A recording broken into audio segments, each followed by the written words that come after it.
Boom, and we are live here on StreamYard on the Lenny Melnick Fantasy Network. Happy Sunday afternoon, everybody. We're the only show clinically proven to be 73% effective in random double-blind trials. It's been 24 days since our last no-hitter. There's currently 277 players on the IL, down 11 from last week. The Cubs' record is meaningless at this point. Milwaukee will still fade. The USA Olympic baseball team went undefeated in the group stage, and they played Japan in the big game Monday morning in the knockout round. It's a round robin, 6 a.m. Monday morning. This week's trade deadline saw 30 teams trade 47 times, moving 128 players, not including the 6 players named later. The Braves acquired Jack Peterson earlier in the week and then realized they still need 3 outfielders. The Cubs were able to keep Kyle Davis, so we got that going for us. And there are currently more Yankee players with Cubs World Series rings than there are with Yankees World Series rings. To Javi Baez, Chris Bryant, Anthony Rizzo, good luck, God bless, and thank you. And you guys are in the dugout with me, Doug. And that's what we're doing. A little housekeeping. I'm not going to fart around too much today. I do see we already have 4 people listening, which is cool. And if it goes too long, I might take a 10-minute break somewhere after about an hour, but I'm going to try to get this all done in 90 minutes. That's my goal. A couple quick things. Steven Strasburg is to have thoracic outlet surgery, which means his career might be over. That's a sad thing. He was so good for just for such a short period of time. But it's a story we've heard about a lot of other players, notably for me, Kerry Wood, Mark Pryor. Kershaw and DeGrom both took a step back this week. They're going to be out longer than they thought. DeGrom's a little bit serious. Probably won't be back till September. A minor note on Marcell Ozuna, his domestic battery charge got moved from a felony to a misdemeanor, which means that he will probably play baseball again. The question is, when? And with that, let's get started. We always like to start on a positive note. The returnees this week, we saw these guys come back from the IL. Jazz Chisholm returned on Thursday. Alex Manoah returned last. Baltimore's outfielder Anthony Santander returned. Luis Arias out of Minnesota returned. Kettle Marty, we've all been waiting for that one. He returned center field for Arizona. Trevor Rogers returned from a short stint. Carson Kelly, the catcher in Arizona, is back. Jake Arrieta, starting pitcher in Chicago, is back. Travis Jankowski in Philadelphia. Tanner Rainey in Washington. Brandon Crawford, my man, shortstop in San Francisco, he's back. Aaron Sanchez has come back for the Giants, but he's going to be a bullpen guy. Manny Margot is back in Tampa Bay. Lorenzo Cain is back in Milwaukee in the outfield. Devin Williams is joining him, but he's in the bullpen. Michael Fulmer is back in Detroit, probably getting some saves. Outfielder Aaron Judge. Eloy Jimenez is back, but then he decided to take a couple more days off because of an illness. And in Houston, utility man, who I've liked all year long, Elmides Diaz, he is also back. Guys that are out, just been out the last couple of days. Reese Hoskins has been out since Friday, nursing a groin injury. Brandon Nimmo sat out Saturday with a hamstring twinge. In Colorado, Ramil Tapia sat last night with a toe problem. In New York, both DJ LeMahieu and Gio Urshula missed the past 2 nights. DJ's got a triceps problem, and Gio's nursing something with his hammy. Josh Donaldson missed Friday and Saturday, but what else is new? And Eloy missed the last 3 games with groin tightness. Take a moment because somebody popped up and said something. Daniel Ferrara is there. It's always great to see you. Thanks for joining us on Sunday. The true IL, as we said, the IL list as a whole went down from 288 players to 277. So we don't actually have a lot of really big name guys there, but the big one is San Diego Uber prospect, Uber player, shortstop. Fernando Tatis has once again out with a left shoulder impingement. There are some say that you should have traded him. But the truth is, the manager thinks he'll be back in the minimum stay. Last time they said this, he was back in the minimum stay. The time before that they said this, he was back in the minimum stay. I know this is the 3rd time, which is problematic. If you got somebody out there who's nervous, he's a guy you should be targeting in trades. Oakland's James Kaprielian is out with his right shoulder impingement. Dalton Jeffries taking his spot in the rotation. San Diego's pitcher Chris Paddock has a left oblique strain. The Dodgers pitcher Tony Gonsolin has right shoulder inflammation.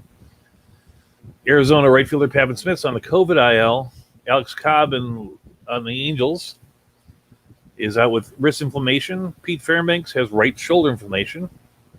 The Cubs' Nico Horner has right oblique strain, leaving them with absolutely no shortstops. I think they're going to call up one of the Alcantaras, Sergio this time. Jared Walsh with the Angels is out with a right intercostal strain. Christian Yelich and Jace Peterson, I think they're on the COVID list, but they're out. And then Minnesota lost Taylor Rogers with the left middle finger strain. A couple of 6-day extensions that are worth note. Aaron Savali of the Cleveland team got moved to the 60-day. It just means he'll be back in about 3 weeks, which was about a week longer than I thought, but it still doesn't. It's more procedural. Garrett Cooper in Miami is out, got moved to the 60-day. That's going to knock him out until September, which leaves a lot of room for players to play there in Miami. On the good news side, there's a bunch of players rehabbing it, getting ready to come back. Chris Sale moved his rehab from the complex league up to Worcester, which means that he's getting in line with COVID things. He should be back in not too distant future. Nico Goodrum of Detroit was in Toledo rehabbing. Eliezer Hernandez was sent to Pensacola. Isaac Paredes of Detroit was sent to Toledo. Arizona's Taylor Clark was up to Reno. I'm going to mention some of the Arizona guys because a long relief report is going to come at the very end, and there's a lot of people that just need to be aware of. Kansas City sent Brady Singer to Omaha. Boston's utility player Marwin Gonzalez went to Worcester. Brandon Belt is out in Sacramento for the Giants.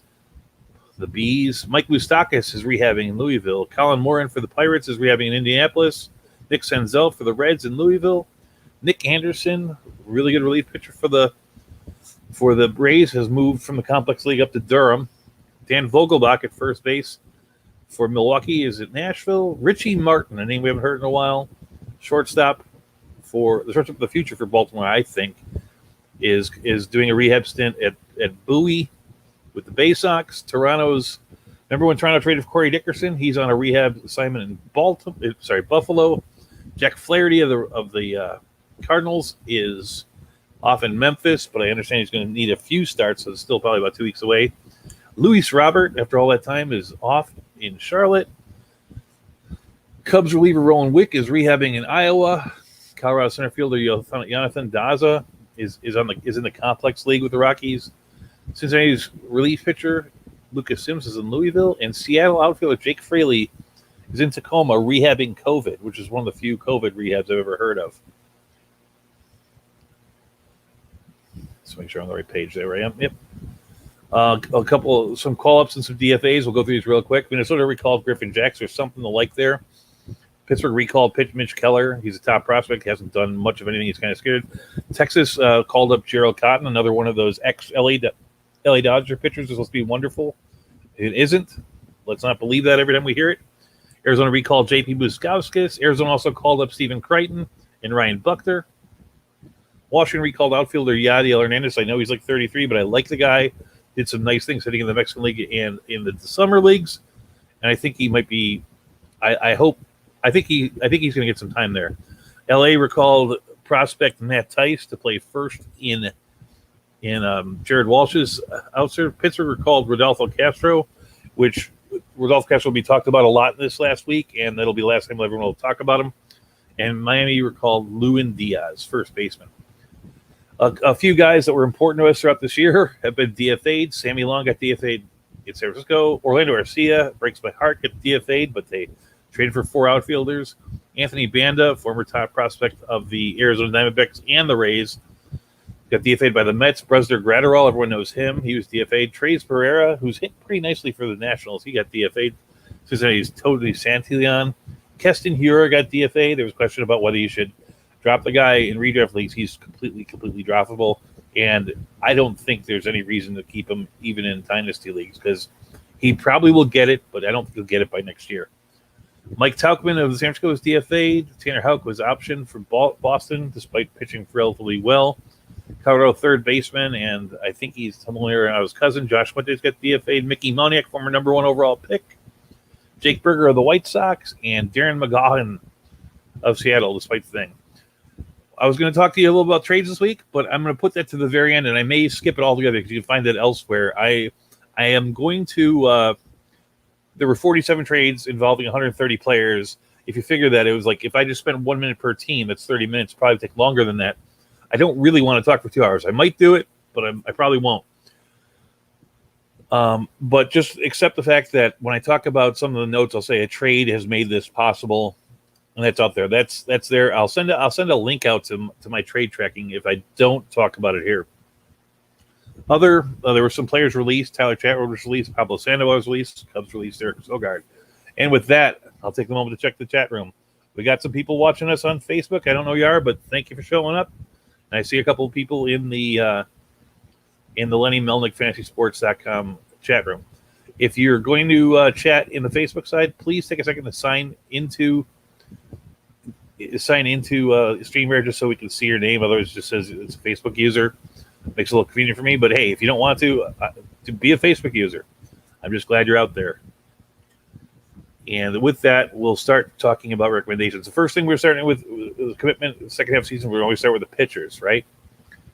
And there's not a lot. I didn't put down a lot of news here because most of the stuff has to do with people being traded in the mix of rotations, and I don't think it actually is settled yet. So we're gonna go right to the recommendations on the pitching side, and we'll also go through our new project, the $1 pitchers, and how they're doing in that. So let's start with in the shallow leagues like Yahoo, places where you're looking at about 250 players rostered. There's a good number of decent pitchers there. Shane McClann and Domingo German are at 50% exactly. So I didn't go into detail on them, but they're both worth rostering. You got Casey Mize went 7 innings his last game. We were off of Casey Mize based on the fact that he wasn't going deep in the games, and that was by design. If he gets another game where he pitches deep, then Mize is a pickup. I always like Tukey Toussaint because he's got that 80 grade name, and I saw him pitch here at the thing. I'm not saying to go pick him up, but he's got a start coming up against St. Louis, which might be a streamable start. Zach Thompson in Miami there's still something like there. He almost made my thing. Johnny Cueto's been very good of late. Last 2 starts, he's got an ERA under 3, about a strikeout per inning. Kyle Muller is 26% rostered. In his last 2 starts, he's got a 129 ERA, a 121 WHIP. Reed Detmers is starting today for the first time in his career, and he's a strikeout guy, 107 strikeouts in 16 innings in the minors. I don't know if that translates exactly, but strikeouts are the thing that I find hardest to come by in pitching, so he's worth rostering. And along the same lines, Luis Patino pitched 6 shutout innings earlier this season. He's 12% rostered in Yahoo with 8 Ks. So both those guys are worth looking at. Sandoval strikes people out. He's one of my recommendations. David Price is another recognition. Luis Patino's the third, and Detmar's the person to walk out. The other guys all have things to look at. In deeper leagues, Brad Keller is 46% rostered in NFBC. His last 4 outings have all been quality starts. He's let up 1 run twice, 2 runs once, and 3 runs once. It's a 2.63 ERA since the All-Star break. Over the course of his career, he's always been a guy that's pitched better at the second half of the season. His second half ERA for his career is 3.31.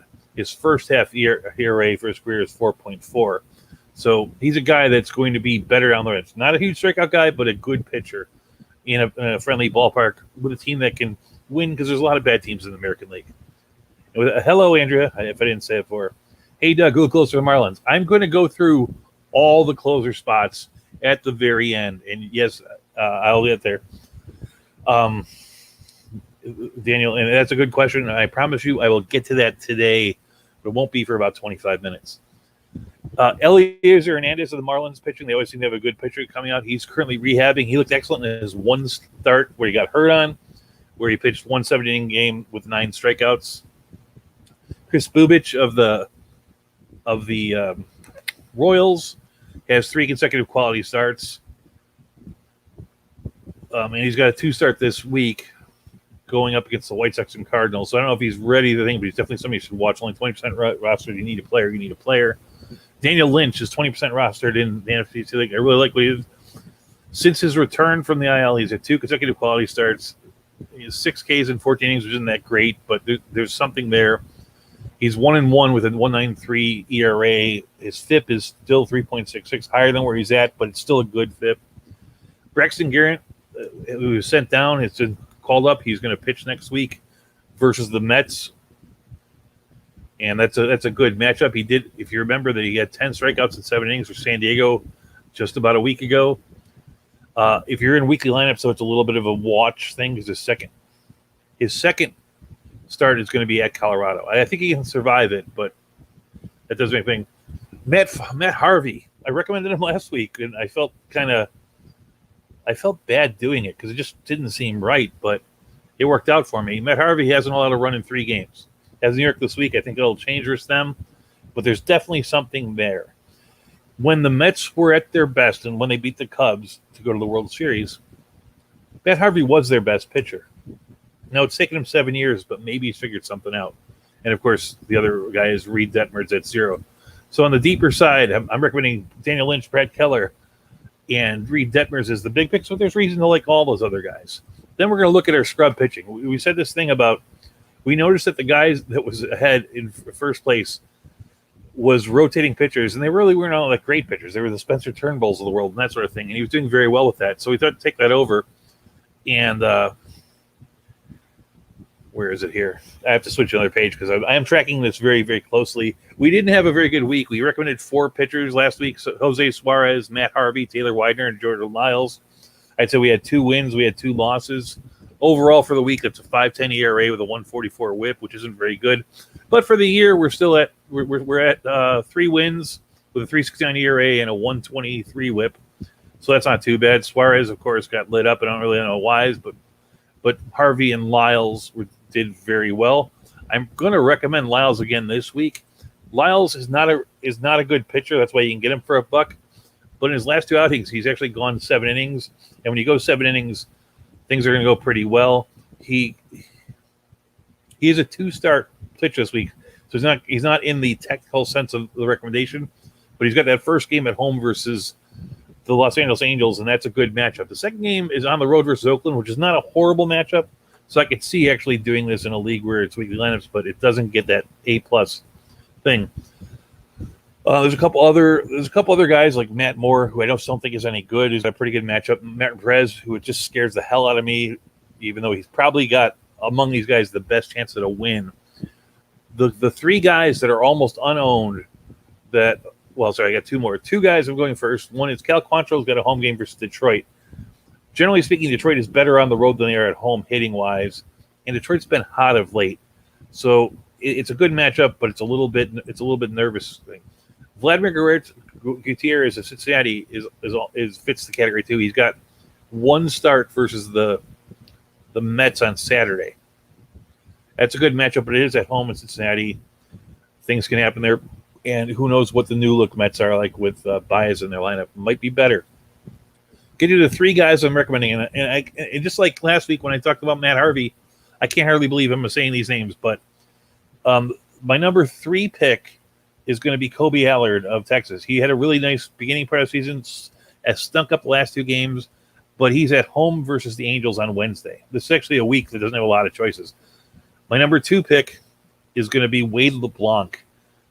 Wade LeBlanc has pitched well in his last couple of games, and he's got a game at home.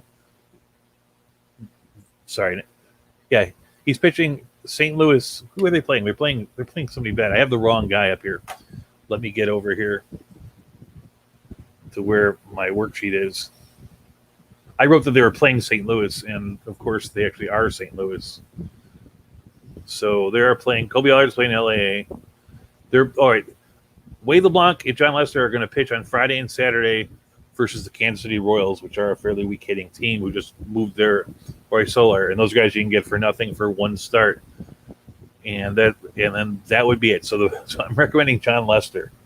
Oh, the other thing is Kansas City does worse versus lefties, and these guys are both left-handers, so that actually works in your favor too. So it's a good park and a good situation for them versus a team that doesn't do well on the road, that doesn't hit lefties well. And so if the logic holds on, we're going to see some improvement in that gamble for next week.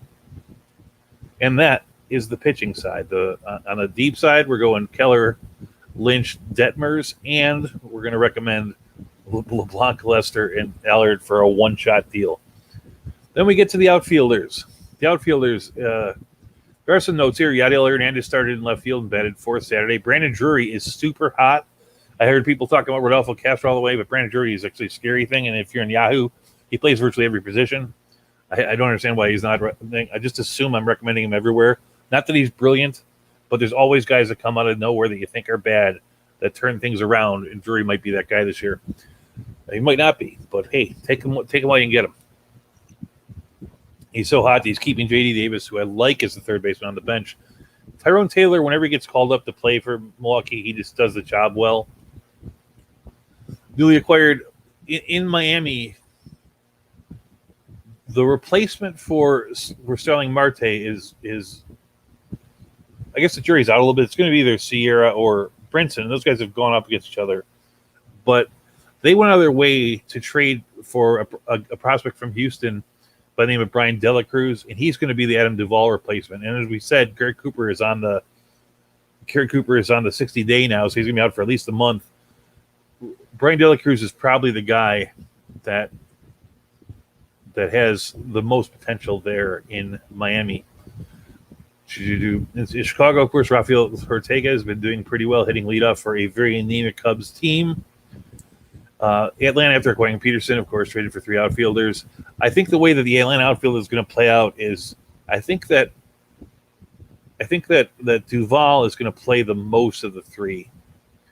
And the other 3 are going to have some kind of odd platoon. Some of the platoon will be traditional, like lefties versus righties. Jack Peterson doesn't hit righties very well. Doesn't hit lefties very well. But some will be like time frame platoon, because Johori Soler is a bad fielder, and so he might be in position where he plays the first 6 or 7 innings of a game and Peterson plays the last 2, that kind of thing. The same might be true for Eddie Rosario, who's not a very good fielder himself. Not as bad as Soler, but pretty good there. So it's going to be a timeshare thing out there. The one guy in the group that I'd want the most is Adam Duvall. Ketel Marte's return will mean the end of has returned. We haven't seen much play out, but it's either going to be the end of Dalton Varsho in the outfield or Josh Van Meter at second base. I'm thinking that even though we recommended Dalton Varsho as a catcher last week, I think he's going to play less. He's going to play mostly catcher going forward. Josh Van Meter's actually been sort of thriving as their leadoff hitter in playing in place of Josh Rojas. And you got to realize that Rojas isn't going to be out that long, and so the Varsho movement it has an expiration date regardless. In Texas, their outfield is Dallas, Garcia, David Dahl, and Jason Martin, a recent call-up. Nobody there. Those other guys, Jason Martin, Eli White, who kind of don't excite me. Starling Marte is in center field for Oakland, batting second.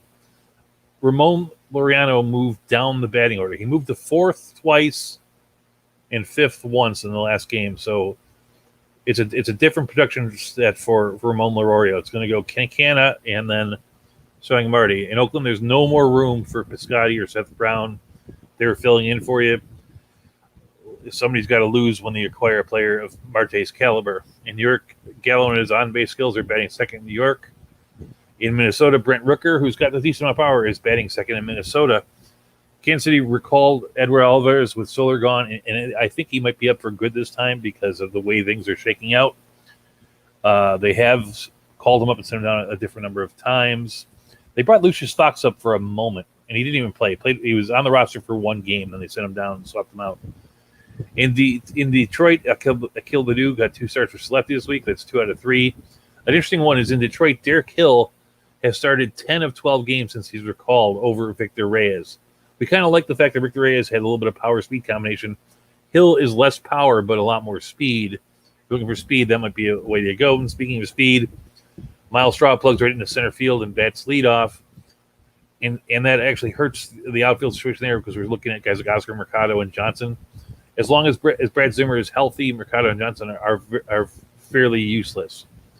And in Boston, when Schwarber gets healthy, Jaron Duran is probably going to move down the 4th outfielder, may get sent down. He has not done enough to merit that spot, unlike Hunter Renfroe, who has. So you look at the leagues here. In the shallow leagues, I'm going to say some of the same names I've said earlier, but the one is kind of striking me as odd because he's a guy that I'm going to go after in NFBC this week, even though he's above the 50% threshold, is Brian Anderson. I don't know why Brian Anderson is only 16% owned in Yahoo leagues. I think Lorenzo Cain is a better hitter than people give him credit for. He was a top, whatever you want to say, 130, draftable outfielder and he's only 20% rostered. And then Andrew Vaughn he's been getting it lately. He's only hit a couple home runs, but he's been hitting 300 with a OPS above 1,000 for over a month now, and he should be owned in everywhere. There's a couple other guys out there. I still like Elmidius Diaz as kind of as long as Bregman's out, he's a pretty decent fill-in. Ahmed Rosario still titillates for the stolen base possibilities, and then of course you have that weird thing going on in San Francisco. When Belt comes back, I believe it's his mostly, but both Lamont Wade and Darren Ruff have been filling in nicely. Wade a little better than Ruff, but both of them, it's like they haven't missed a beat. You also see that a lot of the big name rookies like Jaron Duran and Eric Skurloff and Jared Kalenic, their ownership is way down into the 30%, 14%. People are really giving up on them altogether. In the deeper leagues, it's a different story. There's a lot less to look from. I did speak about how Tyrone Taylor of the Milwaukee has always been a capable fill-in. He's been hitting 371 over the last 14 games with 2 home runs and double-digit RBIs. Ben Gamel is batting 4th for Pittsburgh. He's 40% rostered. Derek Hill, like I said, he's 50% run, stolen base threat, and he is playing most every day. Rafael Ortega is leading off for the Cubs. Edward Olivares is 7% rostered. Brent Rooker is 5% rostered. And the other guy I like Connor Joe of Colorado. When I see Connor Joe play and I see CJ Grant play, Connor Joe is the better hitter. I don't really want to roster either of them ever, except for when they're playing in Colorado. And Colorado is playing in Colorado this week. Connor Joe is a speculative ad just for a week. When they leave town, forget about it. And then you still have the Darren Ruff, Brandon Belt, Lamont Wade situation. Even over at NFBC, no one knows what to do with that. They're all partially owned. Lamont Wade's 38, and Brandon Belt's 41, and Dan Ruff's 5. I'm giving my full throttle endorsement of Edwin Olivares and Ben Gamel. Edwin Olivares looked like he was figuring out how to hit many of these times when he was sent down, and I think this might be the time he stays for good. Then we get to shortstop and second base. And I'm talking pretty fast today because I want to get all the stuff done. There's so much stuff to do, and I know that there are people out there that are waiting for this podcast to drop, and I don't want it to be 3 hours long, so I am talking quickly. Shortstop and second base. Let's go over that right now. In Yahoo, we talked about Brendan Rodgers at length different weeks. Ahmad Rosario is 20% rostered. J.P. Crawford, 17. The injured Nico Hardner is at 11. A little bit deeper down. I still do like Jose Iglesias and Donovan Solano. They're above the 50% threshold in FBC. They're capable fill-ins. Donovan Solano had a home run and a steal this week. That was something that after having 2 years of great batting average, he said he was going to focus on trying to get that other production. So much so that early in the year, San Francisco actually was batting him 4th. In the deeper league, so I probably should go through these notes real quick here. The second base notes. Adam Frazier's, there's not many here. Adam Frazier's been leading off for San Diego. They really didn't have to make a decision as to how they're going to go with Cronenworth because Tatis got injured, so it just kind of fills in there. Rodolfo Castro in Pittsburgh started every game since Frazier's departure. Seattle's acquisition, Abraham Toro, looks to be their starting second baseman, so he's going to get second base eligibility. It moves more to the outfield, and Jake Bauers, despite having that hot start when he was coming over to Seattle, he's going to the bench. In Cleveland, Hernandez departure. In Cleveland, Hernandez departure, I was hoping would clear a space for Nolan Jones or Andre Jimenez, but both of them are really stinking things up in the minors. So we're going to get Owen Miller, who's probably less as less exciting as Cesar Hernandez was than Jose Altuve. Owen Miller is that less exciting than Cesar Hernandez. So that's that. Then we get to the deeper leagues. In the deeper leagues, we're at shortstop, right? Yeah. Baltimore is Raymond Urias, and with the trade moving Galvis to Philadelphia, it looks like Urias is going to get a lot of playing time. I mean, he's been hitting 286 over last month with a 360 on base percentage, which is pretty good, but absolutely no power. His slugging percentage over the last month is actually lower than his on base percentage. That always throws me off. I've been saying this all along that in those really, really deep leagues, I like Pat Valaika. He's a guy that I think he's hit a couple of home runs. He looks like he's rating the ship a little bit. I wrote his numbers down, I think, as a third baseman. So I'll get to it at a certain point. But he's hit a couple home runs, and I think he's going to win that spot, the second base spot at least. And then also deep leagues, Nick Ahmed, he hasn't been doing that well this year, but there isn't a lot at shortstop that's available, especially even guys like Iglesias Solano, I said, are like 57%, 61% rostered. If you're looking for somebody to replace Tatis, hopefully you had him on the bench. I did. Well, I had Nico Horn on the bench. He's also hurt. Then I had Jose Iglesias on the bench, so that's my guy. At least I have a shortstop. I hope you had it, because otherwise these are the guys you're looking at. Maybe Kyle Farmer for a week. Bobby Witt's 39% roster. The notes at second base. Did I do this wrong? So I'll do the shortstop notes. I did it. I read the second base notes, then I did the shortstop recommendations. So now I'm going to do the exact opposite. Shortstop notes. In the post-Turner era, Luis Garcia is likely the shortstop in Washington. He started on Saturday. I know they traded for a guy, Jordy something, who people think is going to come around maybe a little bit later, but for the short term, it's Luis Garcia, which is unexciting fantasy-wise. Jake Cronenworth is playing shortstop in San Diego with Tatis out. New York Mets rival Javi Baez pushes Luis Guillorme into oblivion. In Los Angeles, Turner is yet to play. When I wrote this, Seager returned from IL, I was thinking that they were going to move Turner to the outfield because Betts is out, but Betts says he's going to return today, so that really throws a kink in things. I don't know how they're going to play those things through. Somebody's going to hit the bench. It's not going to be Turner. It's not going to be. Well, it's definitely not going to be Turner. I don't really know. It would seem to me that it's hard to bench Chris Taylor. So you throw Chris Taylor in the outfield. You got Bellinger out there. You got Betts out there. Maybe they bench Bellinger until things get better, or he comes down with one of those phantom injuries. There's something wrong there in the Dodgers land, and it'll serve them right when they don't make the playoffs this year. So that's really all the notes. There's not a whole lot of notes when it comes to that. When it comes to second baseman, in the shallow leagues, there's a lot of decent names. Mike Moustakas, who is not ready yet, he's rehabbing. But you have Colton Wong and Cesar Hernandez's new gig as batting second for a pretty good lineup with Chicago is a good spot, and it's getting better because we're going to see Robert come back, and where's the other thing come back?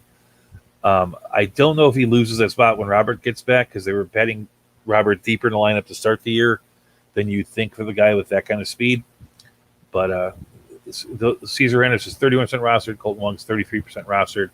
You still have Brendan Rodgers. You still have. I really like Josh Rojas. I think when he comes back from injury, he's going to be a pretty good player. I'm trying to figure out a way to get him on my rosters, but I've had a little tricky. And this is, of course, one of the positions in Yahoo that Brandon Drury plays. In the deeper leagues, you are really scrambling at second base. I can really only kind of recommend two guys. I think Almeida Diaz is a perfectly good guy until X Bregman comes back.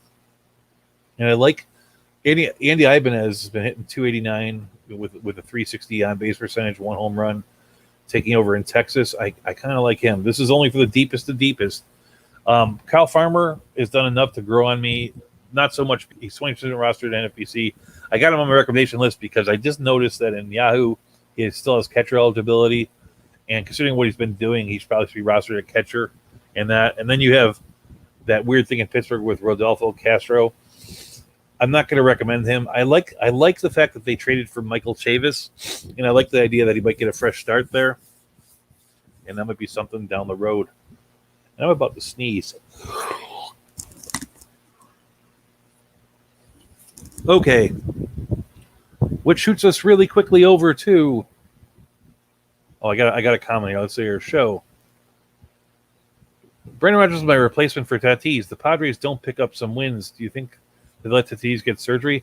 No, he's gonna play Tatis is gonna play out the year, and the surgery is gonna be a thing, and he's gonna play well for the rest of the year. When he comes back, and I have no reason to believe right now that he won't be back at the minimum stake because that's their track history, and that's what they're saying this time around. But thank you, William. We'll go to first base and third base, and we're really flying. That's awesome. I want to fly. At first base, the news this week: Rhys Hoskins has been out, as we said. They're seeing a problem. Phillies had Brad Miller playing in their place. Rowdy Tellez has been everything that Willie Adames was since acquisition. He's drinking that Willie Adames juice, whatever that is. In Colorado, Connor Joe is better than C.J. Cron. Patrick Wisdom in Chicago's playing time is assured with the loss of Rizzo. And, you're looking for a modest batting average with a decent amount of power. That's who that guy is. Might be their most dangerous hitter. Because not so much because he's great, but because they're that bad. After the Cubs flubbed this whole thing. Tampa Bay, since the Cruz acquisition, J-Man Choi has played 7 of 8 games at first place, including 2 to 3 versus lefties. As a matter of fact, it seems like their thing is stabilizing a little bit more. I think I overspoke in a recent thing where I said that Yandy Diaz is going to the bench. The truth is that these last 4 guys, Wendell, Diaz, Margot, and Kiermaier, are going to miss some games. The guys you'd want of the group are probably Wendell and Margot, because they'll take 4 out of 5. The other guys will take the rest. But they are playing a more stabilized game than they ever have because they don't have the DH spot to mess around with. So they're not playing with their batting order once they did. Don't get me wrong, getting to Nelson Cruz is awesome, but that is what they are doing. New York's Rizzo is batting 4th and should feast in the small New York ballpark. It looks pretty good so far, even though he's been on the road. The Jerish Wallace Industries called up former prospect Matt Tice, but until last night, Matt Tice was not playing in favor of Phil Gosselin at first base. At third base, Chris Bryant has yet to play in San Francisco, and my guess is he's going to play outfield. He might even play center there. He said during All-Star he has his favorite spot to play, and San Francisco is just loaded with these infielders. And someday Longoria is going to come back, and someday La Stella is going to come back, and you got Wilmer Flores, and you got all these first basemen: Lamont Wade, Darren Ruff, Donovan Solano, Brandon Crawford, Tyro Estrada. They just have a lot of infielders. Their outfield is not quite as deep. It wouldn't shock me if that's where he winds up playing. That's what I'm thinking is going to happen. He's going to be an outfield the rest of the way. In Colorado, Josh Fuentes was sent down to AAA. He's a guy some people drafted. That's pretty sad. As Drew Bull Cabrera is playing third base and batting second for Arizona. Houston, with Bregman out and Toro gone, the spot has gone to Almeida Diaz, who's a very capable hitter. And Rafael Devers returned to lineup Saturday after sitting two games. Yeah, that's saying that he's back on lineup. I got the note here that one reason Leo Tadej is going to play well is his dislocated shoulder. They won't even assess it again. Well, they assessed it, the thing, and that's really the only thing you do. He doesn't have a dislocated shoulder; he has a subluxation, and the only treatment for that really is rest. And so there's no reason to do anything for 10 days. And that's what they said last time. He's going to come back. I'm just saying there's as much argument to say, like, if there's somebody out there who's got Tatis and is nervous about this, you don't have much invested. Try to trade for him. I mean, if it's a nervous guy and you can get him for something. If I could trade Corey Seager for Fernando Tatis, I'm not saying trade a Trout or a Soto or somebody in that first round. If you could trade a second or third round pick for him, yeah, do it. And you're probably going to do it well because you don't have as much invested in it. Recommendations here at first base. Why is that not moving? Here it goes. And I moved too much. There's some pretty good choices on the outside at first base. Yeah, there's absolutely no reason why he won't play. And there's absolutely no reason why he won't play well for the rest of the season, because what he has done, he has gone through before and come back and everything's been fine. It's like we assume that he has a particular talent until he doesn't show it anymore. That's what I do. If Acuna's out for the year, I believe that he'll return next year and be pretty much Acuna. Now there's a different thing with Strasburg because of the particular surgery he's having. I've said from here, Pick any. He's going to. Tad's going to be fine from this way out. The rest of the way out. Yeah, is he going to be? He's been so good up to this point that he could be just very, very good the rest of the way and still be worse than he was by the season. And so it's an opportunity. Whatever you want to say, there's a crisis moment for the person that has Tatis, and he's got to do one of two things. He's either going to go, I'm married to this guy, which is what I am. I drafted him. I said I had a third-round pick in so many drafts. I wound up having Tatis in, well, I don't play that many leagues. I play in 6 leagues. I have Tatis in three of the 5 leagues. What am I going to do? There was no package out there that anyone would give me that was worth what I thought Tatis was worth, because it literally would have had them to take somebody that was just about as good as Tatis for me to give up Tatis before this injury. But now that this injury is coming on, there's a trade that can be made. I don't know what that is. I don't know if Seager is the right answer, but it's like no one was going to give me Trey Turner for him. No one was going to give me Juan Soto for him before, and they're not going to give me it now. But now I could be the other side of the coin, and maybe I trade. If Alex Bregman was close to returning, he's a guy that people are pretty close to. I don't that kind of thing. I don't know. Aaron Judge. I would trade Aaron Judge for Tatis in a heartbeat right now if I had Aaron Judge anywhere. The guys in the second round, if you get that little talent the rest of the way. All right, here we are at first base. Andrew Vaughn is 41% rostered. He should be everywhere. We talked about Roddy Tellez since he's been back, drinking the damage juice. He's got 4 home runs, a 412 batting average, a nearly 1,300 OPS in Milwaukee. We talked about Patrick Wisdom is constantly his playing time, so he's somebody out there. You got that Lamont Wade, Darren Ruff, Brett Belt thing. Heimer Candelaria is a guy that has historically played well at the end of the season. Since he's returned from the DL, he's hit 346 with a 1.048 OPS, 3 home runs. He's a guy that might be at the end. And then Moustakas has this as one of his spots. In the deeper leagues, Asdrubal Cabrera is the first name that comes to mind now that Escobar is gone. And I do want to do this. I'm not necessarily recommending this, but I just want to point out that Miguel Cabrera over the last 2 weeks is hitting 326 with 2 home runs, 14 RBIs. He could be a short cap fill-in. Harold Castro is always somebody I mentioned as just being an average play if you're looking as a stopgap, and then Connor Joe is better than Cron. At third base in the deep leagues, you have J.D. Davis at 50%, Patrick Wisdom, Heimer Candelario, Abraham Toro, who's had 4 home runs in the last 33 at-bats, and he's got everyday reps. He's actually a better play in the deep leagues where he is still available enough. And Almeida Diaz at 4%. Abraham Toro is only 39% rostered in NFBC leagues. He'd be my first guy that I'd pick. And then Asdrubal would be second. Brandon Drury qualifies in NFBC as a third baseman. And it only as a third baseman, and I am going to be bidding on him. Andy Ibanez, here's his numbers. 286 batting average since he's been the starter. 375 on base, 1 home run. Is that world beating? No, but that's pretty darn good for somebody that you never heard of. I knew I'd written him in here somewhere. So that's it. So my recommendations are Andrew Vaughn, Roddy Tellez, Heimer Candelaria, Asdrubal Cabrera, Abraham Toro, J.D. Davis, Brandon Drury, and Andy Ibanez. When we get to catcher, I always take the fact that I spend time on catcher, and we're at 41, so I'm really chewing through it. Which means, Daniel, that we're minutes away from the closer work. It comes up right after the catchers. At catchers on the short league, I just realized that Kyle Farmer has catcher eligibility, so he's a recommendation in Yahoo. Mitch Garver's 35% rostered. Max Sessa is 25% rostered. Those are the guys that you want.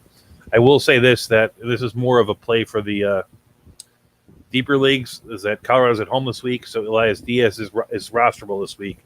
And it looks like Williams Astudillo is getting some playing time. In the deeper leagues, the 3 guys that I recommend are Cal Raleigh, Williams Astudillo, and maybe picking up Travis d'Arnaud.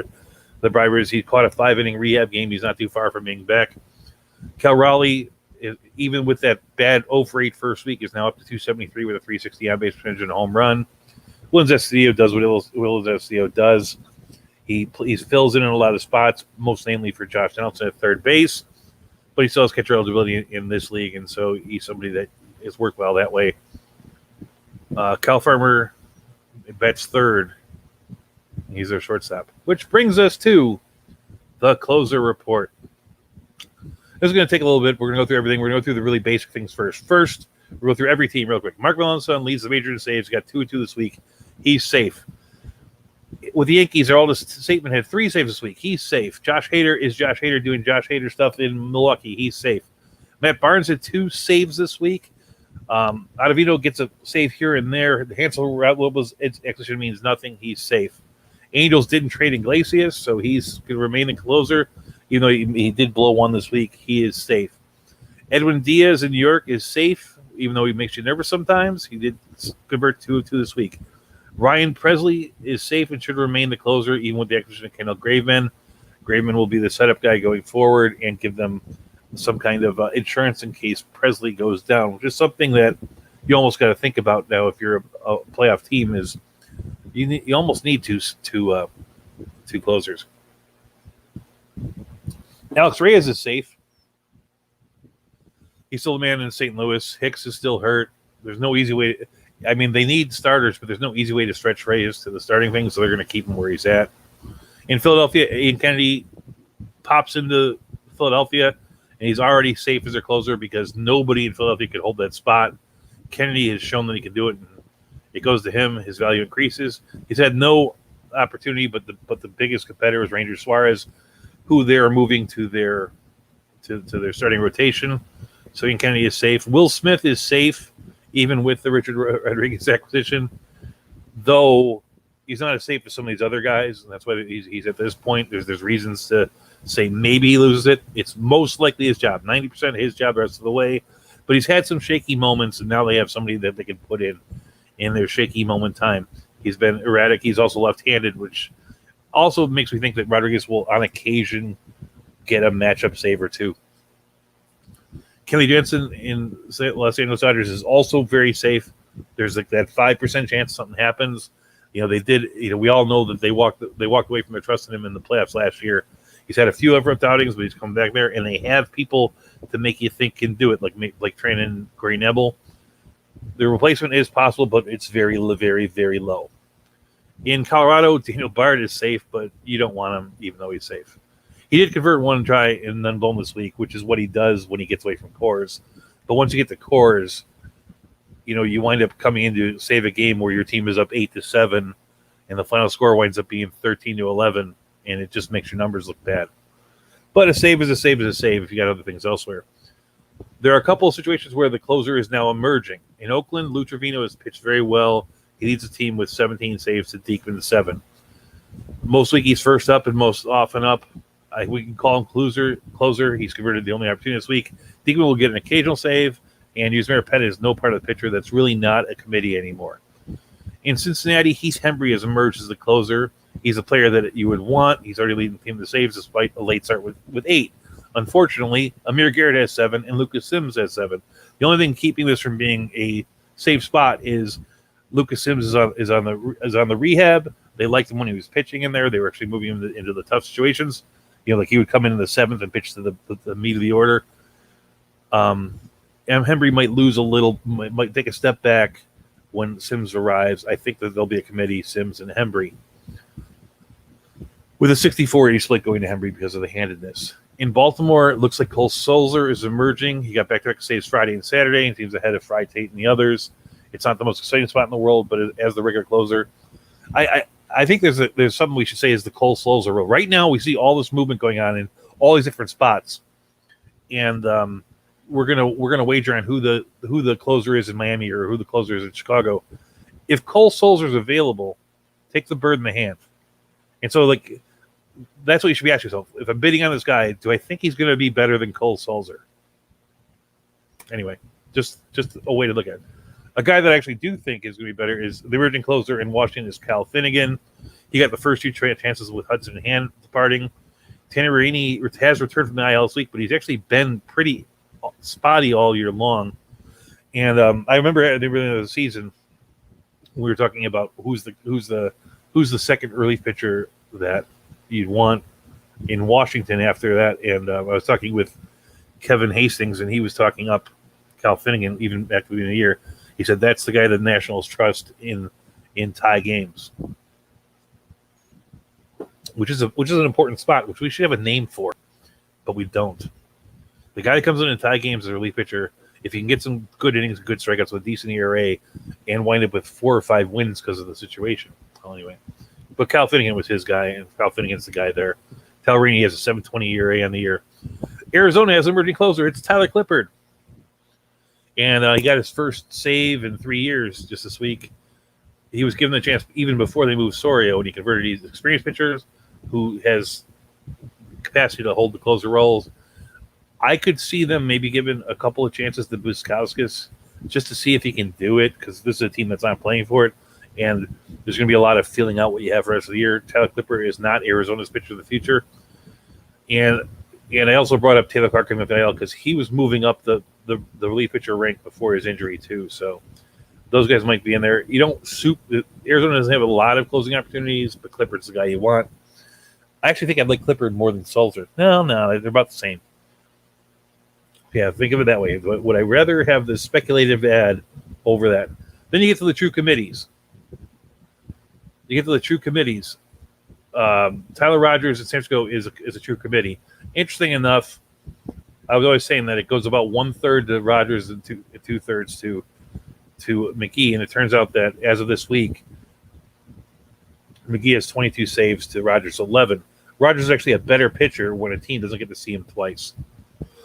But that's a true committee. You prefer McGee and stuff, but there's enough reason to like Rogers to pick up a save here and there. It's even better if you're in a holds league or a solds league where you get the mix of holds and saves. Guess who's a committee? He used to be safe. The Chicago White Sox. Lee Henderson has been very good this year, but not great. He has 6 blown saves. Kimball might actually be better than him and will definitely take some closing spots. I'm sure that he wants to. I'm sure that it was told to him before he okayed the trade. And the management of the White Sox say that he is going to close some games. So both these players are hurt. The good thing about this is if you don't have either of them, the teams with Melancon, Kimbrel, Hendricks, and Chapman were probably moving out. Two of these guys are going to slow their pace of saves, which might make this thing. I'd actually rather have Kimbrel in that spot, but that is a committee. Cleveland's a committee. We used to say it was a really good committee. And last week we were talking about how Karinchak was becoming the man. He blows a save. He stumbles this week. He didn't blow a save, but he took a loss in a spot. And then Classic came and picked up their only save chance this week. Both are good pitchers. That's a committee. It's just like San Francisco. I think I'd rather have Karinchak. They'll probably get a little more than Class A, but it's a pretty even split. In Detroit, that's a committee. No save up this week, and Michael Fulmer return. All will get saves. Him, Cisneros, and Gregory Soto. Even though the outfielders are somewhat scarce, it kind of makes everyone that they're, I think, the most talented of the pitchers is Michael Fulmer. Tampa Bay with Diego Castillo traded Pete Fairbanks to the IL. Nick Anderson on the mend. In rehab, they had no save ups this week. So it looks like, at least for the time being, that Andrew Kittredge is going to be the guy they're going to go to. Right behind him is Jeffrey Springs. It's a situational thing. It wouldn't surprise me if Nick Anderson takes us over in 2 weeks. But Kittredge will be the short-term guy.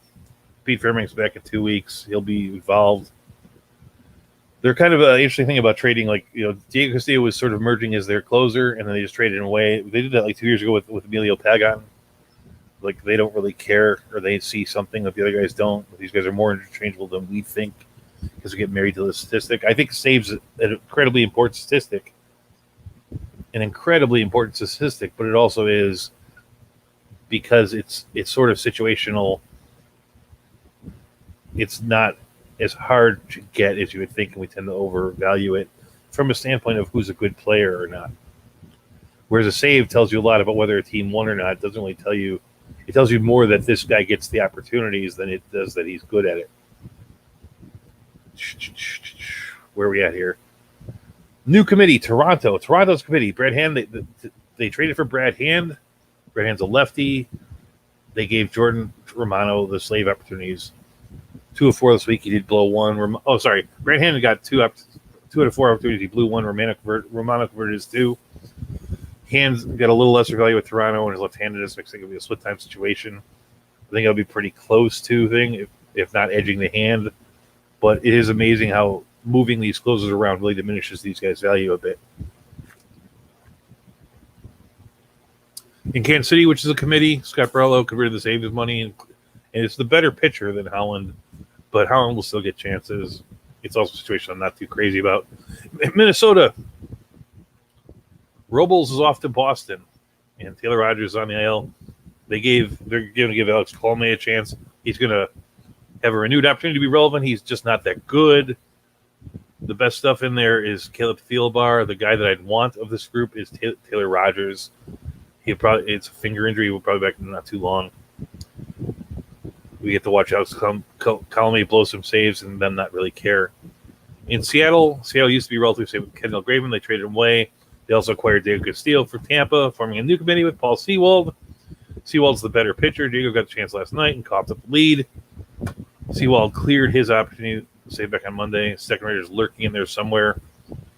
Yeah, it is the greatest place in the world. I would bet you Sewald's still the guy you want in that situation. Then you get these 4 teams, which I've labeled as, look, we've had committees, we've had safe. What's this other thing? Unknown at this point, with a lot of speculation.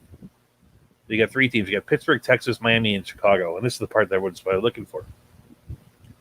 Everyone says that David Bednar is going to be the guy, Richard replaced Waiver, but he coughed up the lead last night, and there's been the road is littered with pitchers that haven't been handed when they give this up. Chris Stratton came in and picked up the win. He's got a started 4-pitch mix, all decent offerings, and he'd be the guy I'd place my money on. I've seen it happen a lot of times where a starting pitcher moves to the bullpen and is much more effective. They're going to give Bednar the first chance, but I would say it's 50-50 whether he keeps it. Texas is unknown at this point. This is the serious thing. With Kennedy off to Philly, which brings up a whole slew of bad closing choices. The first chance last night went to Spencer Patton, and he failed. It was really interesting because I had Ian Kennedy on my fantasy team, and when he was injured, I would look to see about picking up his replacement to get a save here and there. And every single guy that went out for a save opportunity when he was out for 18 days, every single chance they had was blown by 4 different pitchers. The only 2 guys on their team right now who didn't blow it were Spencer Patton, who wasn't called up yet, and DeMarcus Evans, who was injured during that time. The only bullpen arm with a save this year is Josh Sborz, who's got 1 save in 4 attempts. Joe Barley looks good in limited usage. Dennis Santana's in the bullpen. He's dark up. I'd stay away entirely. I always say that there's 2 things you look for when you're looking for a save. You want either the guy that management wants or the guy with the best stuff. No one else is worth speculating on, because the other guys only get a chance when they're injured, when someone gets injured. And the guy that management wants is still Josh Sborz. So if I were speculating on this thing, that's the guy I would grab. If I went past him, I would go to DeMarcus Evans, who's got a lot of talent but hasn't pitched very much. But Sborz will probably get more save opportunities, and he's the most likely of the grouping to get 2 chances to fail, like a situation where he fails once, and then they rotate to other guys and they bring Sborz back, that sort of thing. So, but at the same time, I had Ian Kennedy as a closer in Texas, and he was very good at it, but his saves were pretty rare. He would go weeks without him, and you're going to see that in there. Why would I speculate? Why would I want? Even if I knew for a fact that, if I knew for a fact, it'd be different. Why would you want the possibility of Josh Sborz over the cold hard truth of Cole Sulzer or Tyler Clippard? There's no reason for that, in my mind. Miami is unknown at this point. Yimi Garcia is gone, which leaves 3 names to choose from. The one everybody loves is Anthony Bender. It's probably as I said, the 2 things you want is the guy you want either the guy the management favors or the guy that has the best stuff. Bender has the best stuff. The guy the management favors is Anthony Bass. They're the guy they wanted him to go in the beginning of this year. The truth is, if I were speculating here, I would speculate the 3rd guy, Dylan Floro. And this is based solely on what they did last night in the last 2 nights, is that they pitched Bender in both games in the 4th inning in one of them. And they also pitched. They pitched Bass in his normal role in one of the games. The only guy that they held in reserve, because these games were close, these were 4-2 games, 3-1 games, was Dylan Floro. And I'm thinking that Dylan Floro gets the next shot at a save. Is it his job? No, but I think I would lay money on the fact that Floro gets the next save opportunity, unless it's one of those weird like extra innings runner on second deals where it's going to get saved. Then it could be anybody. Which brings me at the hour mark to my Chicago Cubs. Cubs moved everybody in their bullpen that was important. Kimbrel, Tepera, Chafin, they're all gone. They're starting over from stretch. People keep pointing their Rex brothers to Dan Winkler. Myself, I pointed to Dan Winkler. That was my knee-jerk perception was Dan Winkler based on what I saw there. However, I overlooked that they acquired Cody Hoyer. The Cubs did such a horrible job on trading on the trade deadline. There must be some point to this one, and the point to it is they need the bullpen help. And I think Cody Hoyer, he may not get the first try, but he'll get the chance in there. Yeah, well, the truth is all these other guys suck. They have some good pitchers who are injured, but they have a bunch of bad guys, and that's the real truth. The reason why the trade for Kimbrel was Kimbrel for Madrigal. The reason why Hoyer was in that deal is because somewhere in there the Cubs guy said, if we give you all these guys, our cupboard's completely bare, and all we have is terrible relief pitchers and injured guys. So can you send us somebody back to the hunt? And they're like, we'll give you Hoyer. It's like, yeah, that's good.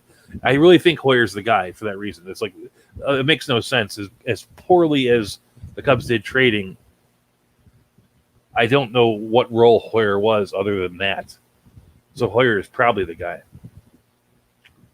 So there's a lot of possibilities of people that you could pick up this week. In Yahoo, people 50 or under. Gregory Soto's at 50%. Taylor Rogers at 49%. Of course, he's injured. You have Cal Finnegan is 30% rostered. Heath Embry is 47% rostered. Paul Sewell is 40% rostered. Injured Nick Anderson is 21% rostered. David Bednar is at 7. Michael Fulmer is at 12. Nick Anderson is at 21. The guy that I'd want the most is Cal Finnegan at 30. I'd run him out right away. My number 2 guy in that group would be Heath Embry. He's ahead of any of these speculating guys. And the guy I'd want number 3 is Taylor Rogers, though he is injured. You got to wait him out. So we'll throw Paul Sewell in there as the number 3 guy. In the deep leagues, the deepest of leagues, you have Lucas Sims is 51% rostered. He's rehabbing. Anthony Bender is 49% owned. Dylan Floro is 2. That's worth a speculative ad, especially because you could probably get him. The other part about it is if you're fab bidding, Cal Finnegan, it's easier for me to say I want him, but he's going to cost. Well, the one thing you have going on this year is I think prices have been cheaper than the past because in most leagues I've been in, most leagues that I've talked to people have been in, there have been a lot more because of the super number of injuries. There aren't a lot of teams sitting out there with tons of money left. I'm not saying that everybody's broke, but you bid differently when you have $600 in your coffers versus $800 in your coffers. So I would bet that Cal Finnegan goes for about 80. In a different year, he'd go for over 100. Whereas you could probably get Dylan Floro for 12.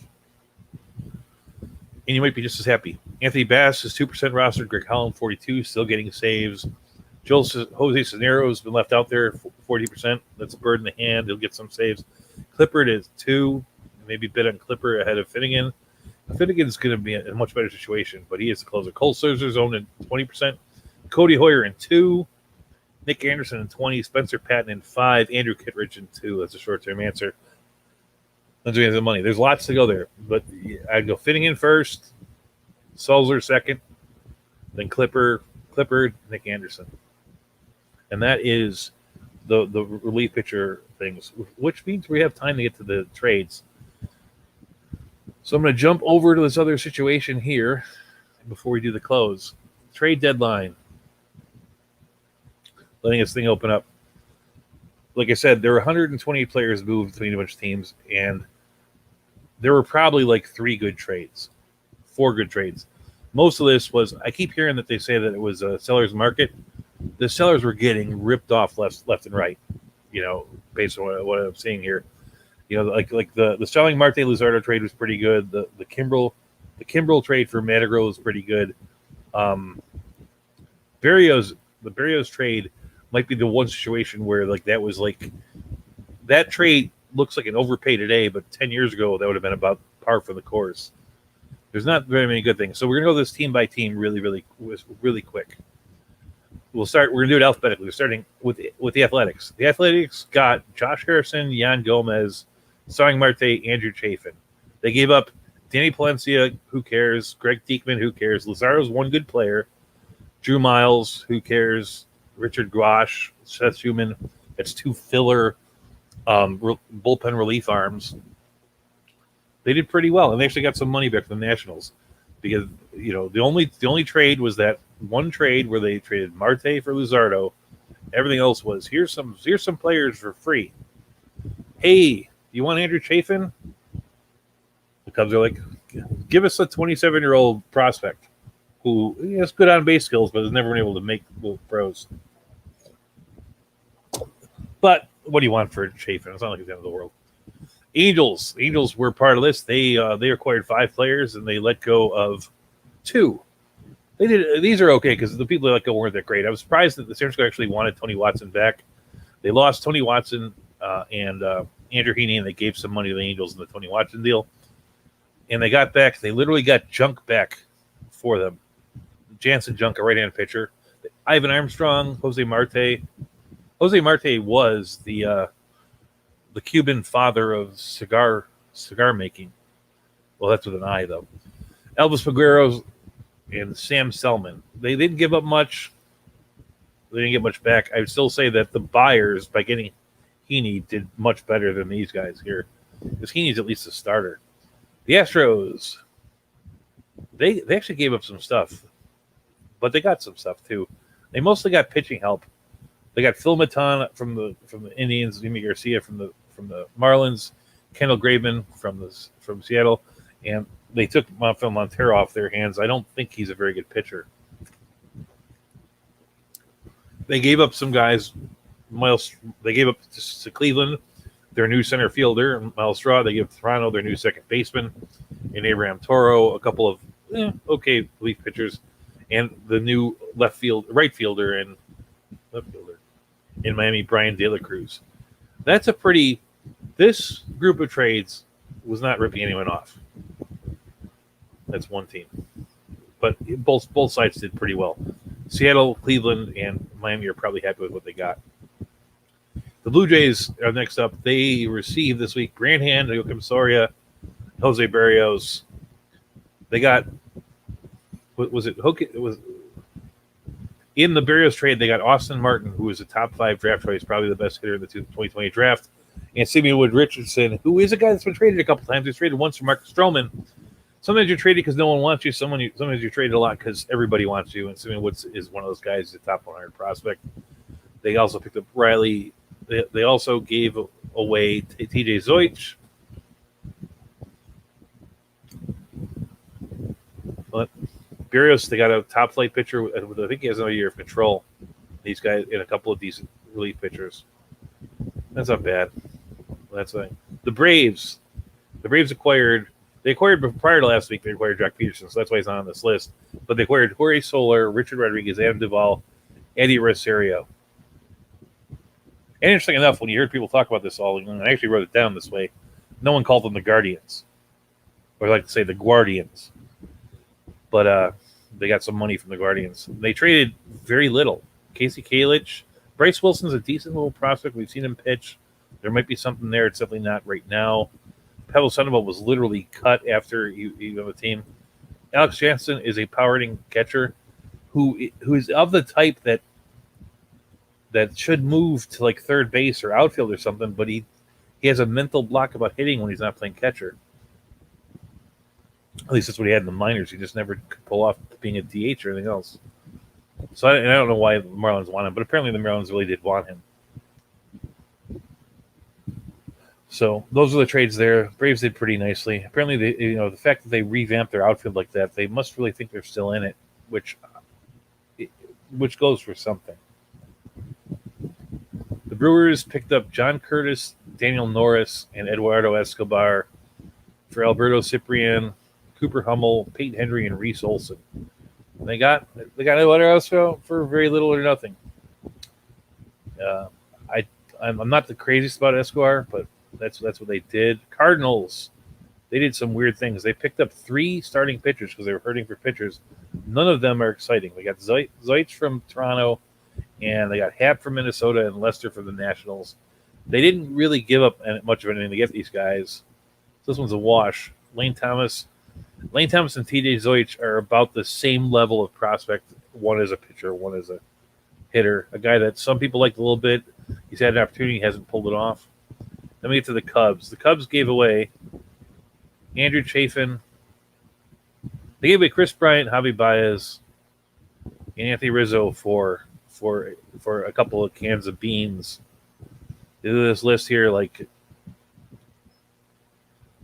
it's when you look at a prospect, the crazy thing about prospects is normally they're designed to make you want the prospect because you only can see is the potential. You don't see what they actually are. You see that they got Anderson Espinosa from the Padres. You go, that was that guy that was drafted out of Peru with a 100+ mile an hour fastball. There's something that might be there, but it's really not there. Alexander Vizcaino and Kelvin Alcantara of the New York Yankees, they're not that good. Bailey Horn, Danny Palencia, Greg Diekman. The 2 guys in this listing, let's say there's 5 guys that they got. They got Anderson Espinosa and Caleb Killian are guys that have enough of a story that you go, there might be something there. Alexander Canario is an okay guy. Pete Armstrong is a big prospect, and Nick Madrigal. And we gave up literally Bryant, Baez, Kimbrel, Rizzo to get this hunk of garbage. And this is the thing. The other thing you can say about how bad this is, for some reason they couldn't move Kyle Davies. We have him on a 1-year contract. There's no future there. The rumor was that somebody would have wanted him. I mean, if St. Louis was going after Jay Happ and TJ Zeitz and John Lester, that is just crazy. Diamondbacks traded away Alberto Ciprian and Cooper Hummel. Sorry, they traded away Joaquin Sawyer and Eduardo Escobar. They got a couple of unknown players, Alberto Ciprian and Cooper Hummel. Who cares? The Dodgers ripped off the Nationals, Max Scherzer and Trey Turner for blah, blah, blah, blah. Josiah Gray, Gerardo Carrillo, Donovan Casey. Keeper Urias might be an okay maybe catcher, but that's still kind of a garbage thing. Danny Duffy they got for player to be named later. It's like basically these teams said, the guys in the Nationals sat down and said to themselves, how can we make the Dodgers a better team? And then they went and they built a plan and they executed it. Well, way to go, Nationals. The Giants got Chris Bryant, makes a pretty good day. Sort of the last of them, and Tony Watson. They didn't really give up a ton for him. I think the Bryant is worth more than Killian and Canario, but that is an okay return. Of the 3 guys that went of Baez, Bryant, and Rizzo, this is the best return of the 3. Is these 2 guys, and it's not great. Indians, they got Pablo Sandoval, who they cut, Miles Straw, their new center fielder, a couple of pitching prospects in Battenfield and Connor Pilkington. They gave up Phil Maton, Yanier Diaz, Eddie Rosario, some cash, DJ Johnson, Jordan Luplow, Cesar Hernandez. They gave up a lot and really don't have a lot to show for it. The Tampa Bay Rays getting Jordan Luplow is just so perfectly Tampa Bay, but then again, they don't have a DH spot to play with Cleveland. The Mariners, the same. The Mariners were schizophrenic on trade day. They started the day as sellers and they finished the day as buyers. It's kind of strange. They traded away their closer, Kendall Graveman, and a few prospects to try to get some players, and then they went back and got a closer back who's not as good. And it doesn't seem like it balances out. It's hard to say that. I like Abraham Toro playing on the team. I think O'Sear will be part of the deal for sure.